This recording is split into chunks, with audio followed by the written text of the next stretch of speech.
মূল্য যাতে ধরে রাখা যায় সেই জন্য আমরা সাপ্লাই চেনের দিকে নজর দিয়েছি। এই নিত্য পণ্যের ক্ষেত্রে চট্টগ্রাম বন্দর এখন ফুল সচল অবস্থায় কাজ করছে। অনেক সময় ট্রল হয় যে কি হয়েছে যে পোর্টগুলো বন্ধ, পণ্য খালাস হচ্ছে না। তাঁতিবাজার থেকে গুলিস্তান এখানে আপনার সিটি কর্পোরেশনের প্যাডে 100 টাকা নিচ্ছে, কারণ বাজারে ঢোকার পরে ওখানে আবার 100 টাকা চাঁদা নিচ্ছে।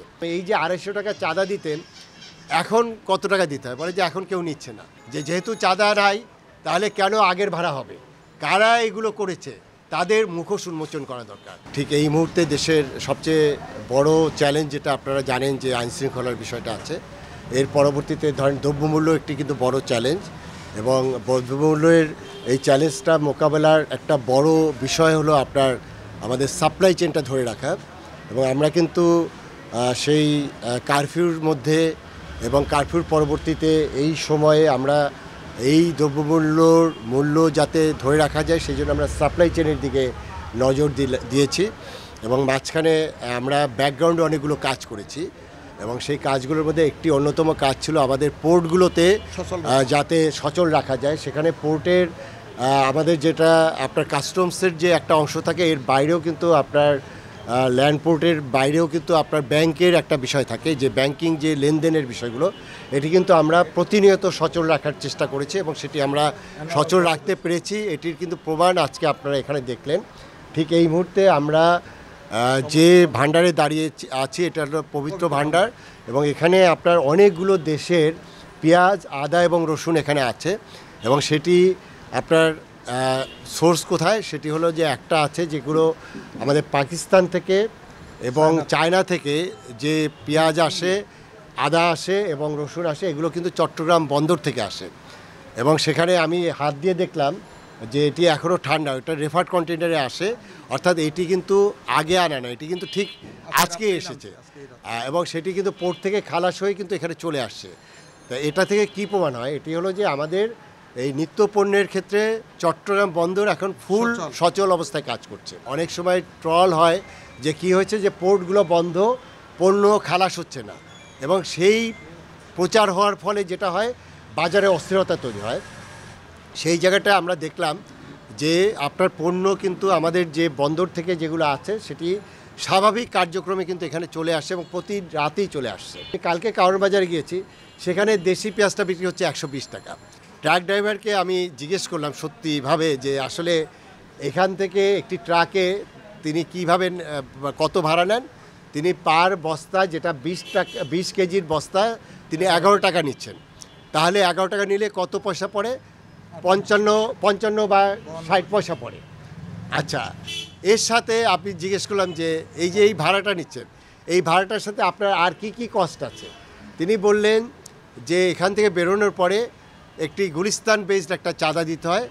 কত টাকা? 150 টাকা, 100 টাকা। তাঁতিবাজার থেকে গুলিস্তান এখানে আপনার সিটি কর্পোরেশনের প্যাডে 100 টাকা নিচ্ছে। আচ্ছা, এইটার পরে আমাদের কারণ বাজারের সামনে যে আপনার সোনারঘাট যে মোড়টা আছে, সেখানে আবার 50 টাকা সিটি কর্পোরেশনের প্যাডে চাঁদা নিচ্ছে, এবং কারণ বাজারে ঢোকার পরে ওখানে আবার 100 টাকা চাঁদা নিচ্ছে। আমি ড্রাইভারকে জিজ্ঞেস করলাম এই যে 250 টাকা চাঁদা দিতেন এখন কত টাকা দিতে হয়, বলে যে এখন কেউ নিচ্ছে না। আমি তাকে প্রশ্ন করলাম তাইলে আগে যদি আপনার 20 কেজির বস্তায় 11 টাকা ভাড়া নিতেন, তাহলে আপনার এই 250 টাকা চাঁদা দিতে হচ্ছে না, তাহলে তো আপনার পরিবহন কষ্ট ওটা 10 টাকা হওয়া উচিত 11 টাকার জায়গায়।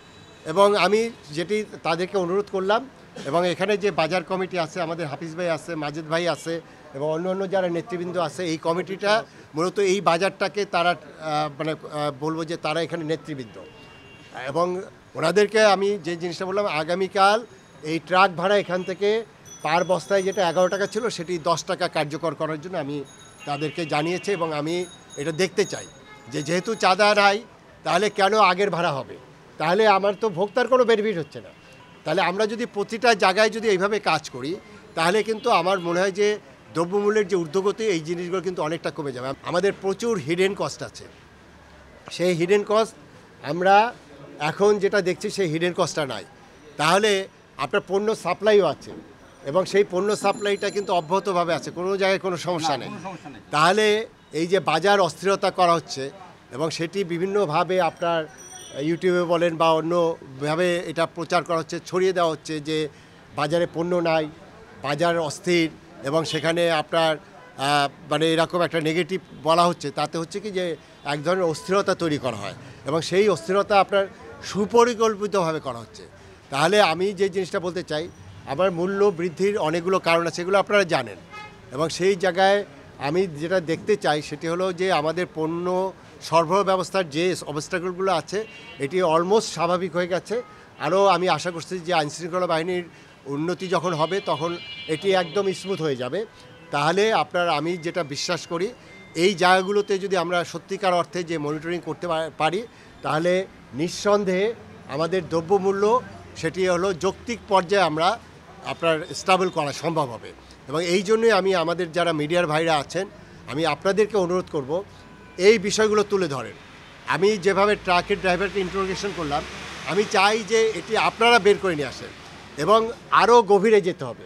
সেই গভীরে কি ওই যে স্লিপগুলো ওইগুলো কালেক্ট করেন, কারা এগুলো করেছে তাদের মুখোশ উন্মোচন করা দরকার এবং আরও সতর্ক থাকা দরকার এই স্লিপ আবার যেন নূতন করে যেন স্লিপ না আসে। কারণ স্লিপ পরিবর্তন হয়ে গেলে তো আসলে কোনো ইম্প্যাক্ট পড়বে না।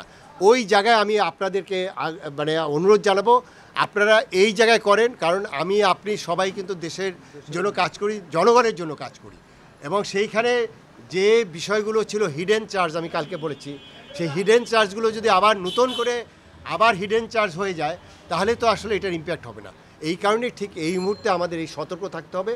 সেটি হলো আমাদের যারা সরকারি লোকজন আছে আমাদের সতর্ক থাকতে হবে, এখানে ব্যবসায়ী কমিউনিটি, এবং তারা কমিটেড যে দ্রব্যমূল্যের ক্ষেত্রে তারা যেটা যৌক্তিক লাভ করবে এটা বাস্তব, কিন্তু এর বাইরেও তারা কমিটেড হলো যে বাজার ব্যবস্থাপনা তাদের ধরে রাখতে হবে তাদের ব্যবসার স্বার্থে।